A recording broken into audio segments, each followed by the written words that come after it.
Welcome back, everyone. I know, a long time no see. A very long time.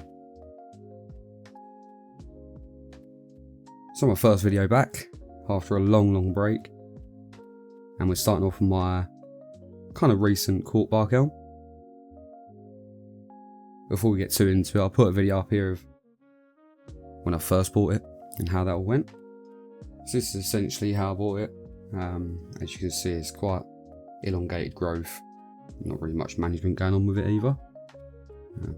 All the growth's kind of at the tips with a little bit at the bases.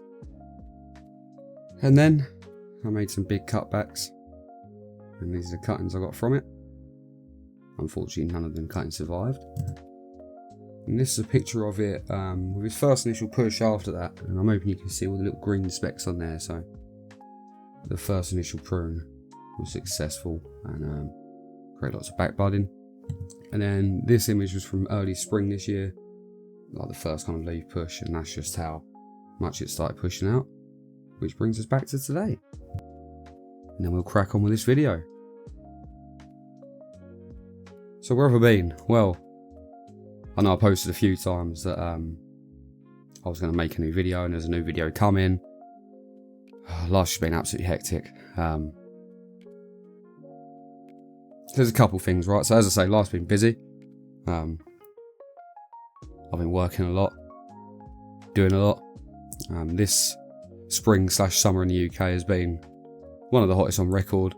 Averagely, like every day has been sunny, not much rain. So I've been out and about a lot as well, just trying to enjoy as much of the weather as possible. That also means though that the trees have kind of, a lot of trees anyway, like temperate kind of trees, haven't had the greatest time. Chinese elm, one of them sun-loving ones, as long as you keep them fairly damp and you water them quite a lot, they'll grow absolutely fine. Some other trees like maples have suffered this year, and to be honest, I've just been trying to manage them as best I can. And part of that is to try not to reduce them too much in growth, take too much strength out of the trees.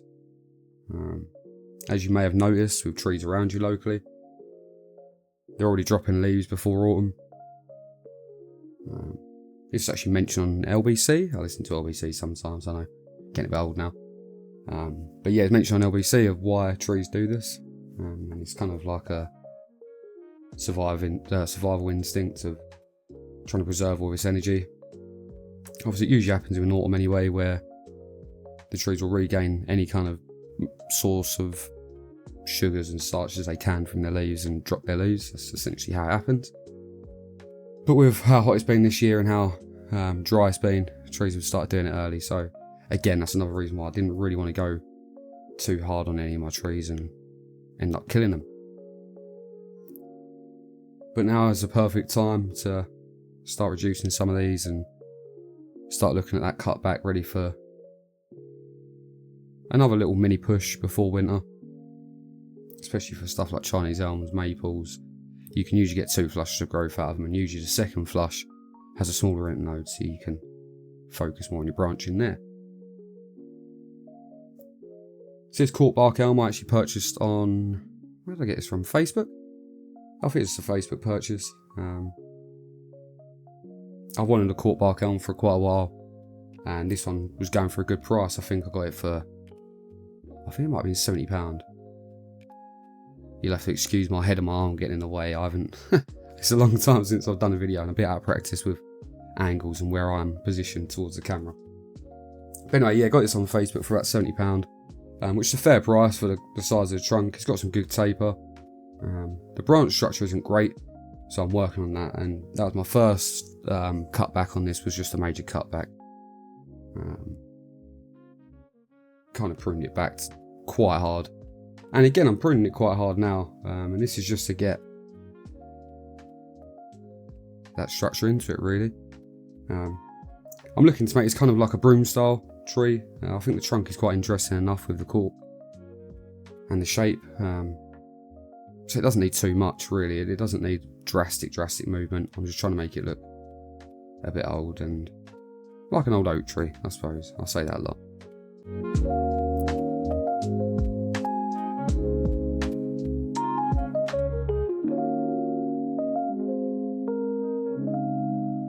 So this video is actually one of 3 coming up, which is essentially I've done all my Chinese elm in one go. Like one night I just sat there and went through all my Chinese elms. They were out shading other trees with how much they grow. And also I didn't want the second push to come off of these branches that I know I'm going to cut off anyway. I want them to come off of interior kind of branches. And this is where we're at with this tree on this cutback, so nothing major. I'm trying not to put any wire on this tree as well because I don't want any scars. But I'll see you again in the next one. Thanks for watching.